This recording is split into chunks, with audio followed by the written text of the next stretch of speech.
Hello and welcome to the 741 channel. Thank you for stopping by. Today I'm going to talk a little bit about a fox hunt that I participated in on New Year's Day 2019. Those of you who are regular subscribers to my channel may have already seen the video that I previously posted where I talked about the setup that I was going to use for the fox hunt. I actually shot that video and posted it before I went on the fox hunt. And in this video I'm going to just try and tell the story of the fox hunt that I participated in. Now, I really wasn't able to take any video or even any pictures during the fox hunt. The whole thing went by kind of quick, and I was the driver, so I was pretty occupied throughout the whole thing. But I should still be able to tell the story. I think most everything that I want to show, I can show using Google Street View and some of the photos from that previous video that I made. So for those of you who haven't seen that previous video or maybe don't remember the details, I'll just give you a quick overview of what my chase setup was. The vehicle is a 2004 Chevy Tahoe with a sunroof, and what I did is I used a homemade I think it's a 6-element Yagi that a friend of mine made. We put it on a PVC mast and stuck it through the sunroof using a piece of particle board with a hole in it in place of the sunroof. So we're able to kind of put that mast in and rotate it around and use that antenna to get a bearing on where we thought the fox might be. And then connected to the antenna, basically between the antenna and the radio, I had a very crude homemade attenuator box with just some switches out of my junk box and some resistors out of my junk box, kind of wired up and mounted to some piece of phenolic board and some 2x4s for a frame. Kind of crude, but it was effective. It did work well in the fox hunt. And then the radio that we used was this old Alinco HT. This is a DJG1. This worked well for the fox hunt because it has a pretty good bar graph signal meter on there. You can kind of see it there when I key up the HT. So that gave us a pretty good idea of the signal strength of the fox. And again, if you want to see the whole setup in more detail, just watch that video that's linked in the description below. Okay, so next up, I'll set the stage for the fox hunt. Let's go over to Google Maps and take a look at an aerial shot of the starting point. So the traditional start point for the New Year's Day fox hunt is the Wapping Elementary School in South Windsor, Connecticut. To kind of give you an idea of where that is, up here to the north you can see this is Springfield, Massachusetts, probably about 15 miles or so north. About 7 or so miles to the south is Hartford, which is the capital of Connecticut. And this here is Interstate 84 that connects Hartford up towards Boston. So let's zoom in and take a look at the start point. Okay, so here's the start point, the Wapping Elementary School.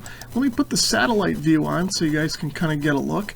And you may not be able to tell from this overhead map, but the school sits on a little bit of a rise here, so it's a good spot to kind of start off and get a good bearing on a VHF signal. Over here to the left on the side of the map is Connecticut State Route 194, also known as Sullivan Avenue. This is kind of a main route through South Windsor. And of course this is just a side residential road, so over here on New Year's Day is kind of off the beaten path and out of the way of a lot of traffic. So not a bad spot to start off on. So now one of the first rules of the fox hunt is that the fox must hide within a 20-mile radius of this parking lot. Now one of the other rules is that the fox is not allowed to hide within the city limits of Hartford or Springfield, Massachusetts, which both lie within that 20-mile circle. So even with those areas off limits, this starting point gives the fox a lot of options to choose from within Connecticut and kind of southwestern Massachusetts. So zooming in and taking a closer look at the parking lot, when I pulled in, I parked more or less where this white car is parked, and I had my Tahoe facing with the front this way. And we had the Yagi antenna set up right through the middle of the sunroof, and we were able to spin it 360 degrees and get our bearing. The way that the fox hunt works is that at 1 p.m. the fox gets on the club repeater and takes a check-in and roll call of all the people participating in the fox hunt and anybody on a home station that wants to kind of chime in and participate. If they have a Yagi antenna, they can kind of turn it and give the chasers some bearings based on the home station's locations to try and help them out a little bit. So what that does is it gives all the chasers plenty of time to lock on to the fox's transmit signal and try and establish a bearing So along with me for the hunt, I had my friend John in the passenger seat. He's the one that actually built the Yagi antenna that we used for the hunt. And in the back seat, I had my neighbor Dave, who's also a ham and wanted to participate in the hunt. So while the roll call was going on, Dave and John got out of the vehicle and they stood in the parking lot next to the vehicle while I spun the antenna and sort of watched the signal meter on the HT and tried to get the strongest signal. They used their compasses, both regular traditional compasses and compasses on their phones, to try and establish a compass bearing based on the direction that I had pointed the antenna in. So basically what we determined is that the strongest signal from the Fox was coming from a bearing roughly in line with the corner of the school building right about here. And what John and Dave determined is that that was about 130 degrees from true north. So our club is not a super competitive club, it's a pretty friendly club, so some of the other chasers were out in the parking lot kind of confirming those numbers, and it seemed like everybody was getting bearings in that general vicinity. Before we head out on the chase, here's a street view of the school. You can see the sign there, and you can see right about where this car is parked in this view. That's about where I had my Tahoe. And scattered around the rest of the parking lot were the other 10 chase teams, and they were kind of set up and doing their thing while we were doing ours. And again, like I said before, the strongest bearings seemed to be pointing right at the corner of the school building right about there. Okay, so once we had our bearing, we headed out of the parking lot, down Ayers Road towards the main road down here, which is Route 194, Sullivan Avenue. So our bearing was kind of telling us that we wanted to head southeast-ish from the start point. And so we decided to follow Route 194 south towards Manchester, Connecticut. Now, one of the other rules of the fox hunt is that once the fox hunt starts, the fox has to make a 1-minute transmission every 5 minutes or so. And what that does is it gives the chasers a chance to kind of stop and check bearings and make sure they're on the right track during the course of the hunt. So at the first 5-minute interval, we found ourselves right about here at this dirt pull-off. So that's where we pulled off and took our first bearing. Okay, so here's the dirt pull-off that we used, and we were kind of pointed in the same orientation as this Ford Edge is right now, except we were off the road. And we spun the antenna around and found that it was pointing more or less in this direction, sort of towards one of these telephone poles here. You can see there's a set of high-tension wires that cross the road here. We were a little nervous at this point that these might have been skewing our readings, but in hindsight, I don't think they were causing any problems at all, as the bearing was pointing right about where we needed to go to find the fox. So what we ended up doing is we decided that we were going to head further down Route 194 and see where we ended up at the next 5-minute interval.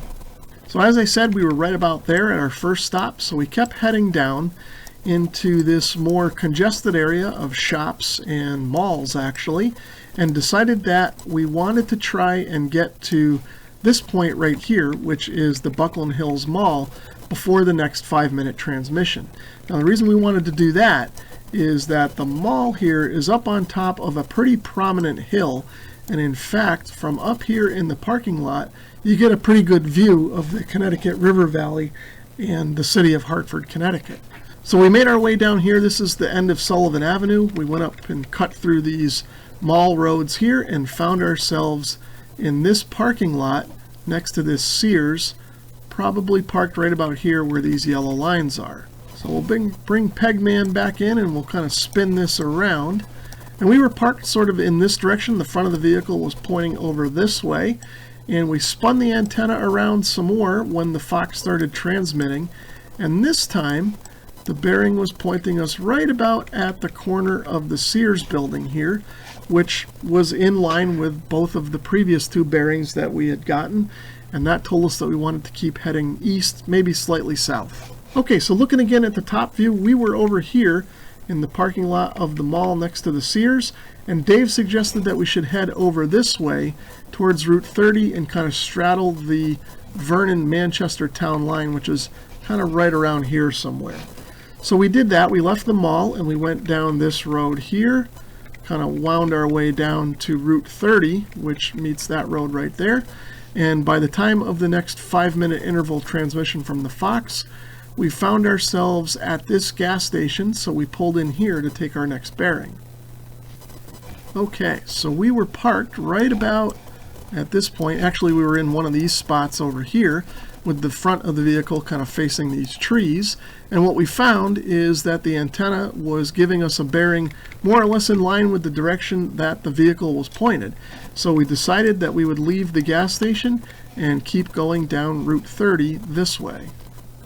So at that point, when we took that bearing, it kind of confirmed our suspicions as to where we really wanted to make our way towards. And that was a park that's in Vernon, Connecticut called Valley Falls. And you can see that over here in the top right corner of your screen. We were going to make our way over where this pond is. We had a suspicion that that's where the fox might be. So what we did is we pulled out of the gas station, which was here, and made our way down Route 30, which ends up being coincident with Route 83 for a bit, and then headed off onto the side streets over here that straddle the Vernon and Manchester town line. The next bearing we took ended up being at this intersection right here. Now, because this wasn't a busy street at this point, we didn't have to worry about pulling over or anything, but what we did do is stop more or less right in front of this house right here at this stop sign and took our next bearing. And what we found is that the bearing was pointing us pretty much straight in the direction that we were going, down Taylor Street. Okay, and you can see if I go back to the overhead view, that intersection was right here. And since the bearing was kind of pointing more or less in this direction, Valley Falls being here, we thought we were on the right track. So we started making our way as fast as we could through these side streets here to make our way over this way. Now, good thing that Dave has friends that live over here, so he kind of knew all these roads that John and I were sort of familiar with, but not as familiar as Dave. So he was able to kind of navigate us through here pretty quickly. So along the way, the fox did transmit one more time. We didn't stop to take a bearing, but we did kind of move the antenna as we were driving, slowed down a little bit, and still confirmed that we were on the right path. Now, at this point, we were at this intersection, and the fox was going to make another transmission. And he warned us at this point that he was going to use lower power.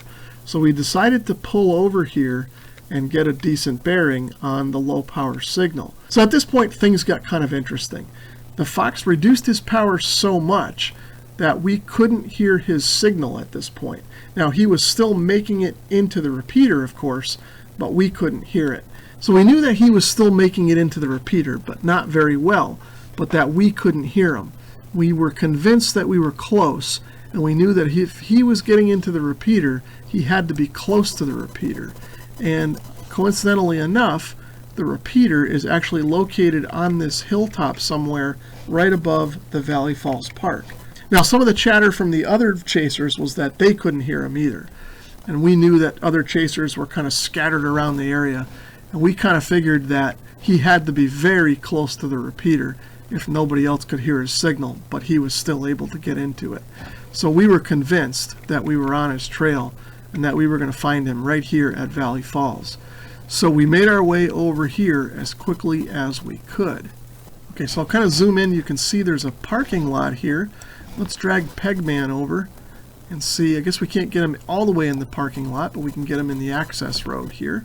Okay, so here's a look at the access road. This is sort of what I'll call the main road over here. This is the access road. There's the parking lot. So we kind of pulled in, and the access road kind of loops around and goes back into the parking lot. And we went through this parking lot, and we were disappointed to see that there was no fox in this parking lot. Okay, so we were still pretty convinced that we were close to the fox somewhere. Now again, our repeater is located right here. And we knew the fox had to be in another public area somewhere near here. The next logical place for us to look was a place called Bolton Notch. If I zoom out a little bit here, you can see this area down here where Interstate 384, Route 44, and Route 6 all kind of come together. You may be able to tell from the map that this is sort of a ridge line here, and then there's another ridge line that continues here. So this is kind of a natural pass in the land. And there's actually a couple of parks and places to park over here, so we thought that this would be the next logical place to go. So starting off from Valley Falls, we headed down this road and got to about here when we took another bearing. Now at this point we were getting a real strong signal from the fox. He had bumped his power back up again so some of the other chasers could hear him. So at this point we had to kick in the attenuator to kind of bring the signal down so that we could still get a pretty decent bearing. And what we found when we took the bearing is that it was pointing more or less in this direction, so kind of back west. So once again, just like we had before, we thought we were on the right trail again. So what we ended up doing was getting out on the main road and heading through what everyone calls Bolton Notch, or this intersection that's kind of in between the hills here. So my first instinct was to make my way for this little parking lot here, which is a trailhead for a rail trail. You can kind of see it labeled here on the map, the Hop River Park Trail. And I thought for sure he was going to be down here. This is kind of a low spot in between all the hills and the notch. There's actually an old railroad tunnel here, so I thought this might be a good place for the fox to kind of sit and play games with his signal, but still be able to hit the repeater, which is, like I said before, up on the hill right about there. So if I zoom in on the parking lot, you may be able to see that the surface of it is dirt. Now I had forgotten that one of the rules is that the fox is not supposed to park on any dirt roads or dirt spots. So we went down here not remembering that, kind of wasting a little bit of time, and of course when we got down in here the fox wasn't anywhere to be seen. Now by the time we got done checking out the area here, it was time for another 5-minute transmission. So we parked right about here on the access road because the parking lot was actually full that day, and we took another bearing. Now at this point we kind of had to cut in the full attenuation, and we were still having trouble getting a good bearing. So at that point we knew we were real close. So what we decided to do was keep heading down the road here, and we were going to stay on Route 44, which branches off this way. We thought that we could get into a parking lot over here somewhere and get a good bearing for the next transmission. So as we drove by here, we kind of were keeping our eyes open for a good parking lot to pull into, and we saw this carpool lot over here.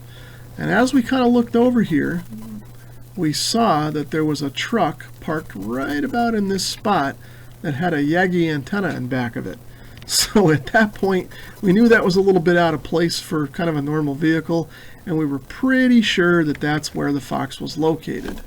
Okay, so here's a better look at the parking lot. The fox was actually back here along this back edge. The Yagi in the truck that we saw over here belonged to one of the other chasers that had beaten us to the finish line by a few minutes.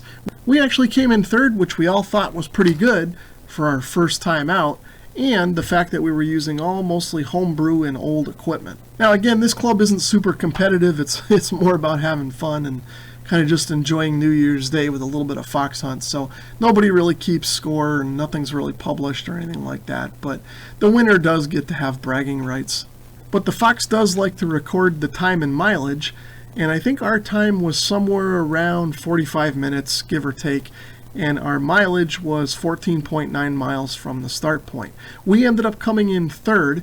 I don't remember what the time of the winner was or his mileage, but I think it was somewhere around 30 minutes and 12 miles. Now again, there's no prizes or awards, and nobody keeps track of really the finishing order or anything like that. The only thing that's done is that the person who comes in first is presented with a plaque that he gets to keep for the year until the following year's fox hunt.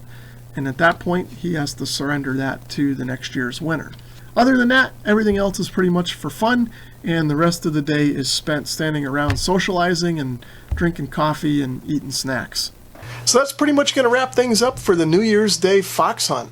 Now this video would have been a little more exciting if I was able to get some footage of the actual hunt while we were in the thick of things. But like I said in the beginning of the video, there just was a whole lot going on, and we just didn't have the ability to kind of add recording video to the mix of everything else that we were working on. Maybe next year we'll be a little more comfortable with things and we'll be able to capture some footage. And once again, if you haven't seen the video that I made about the chase vehicle that we set up, there is a link in the description below to that video, so feel free to watch that if you want to. If you enjoyed this video, please give it a thumbs up, and if you'd like to leave a comment or subscribe, feel free to do that as well. And if you'd like to support my channel in another way, please consider visiting my Amazon store, which you'll find linked in the description below. Thanks for watching.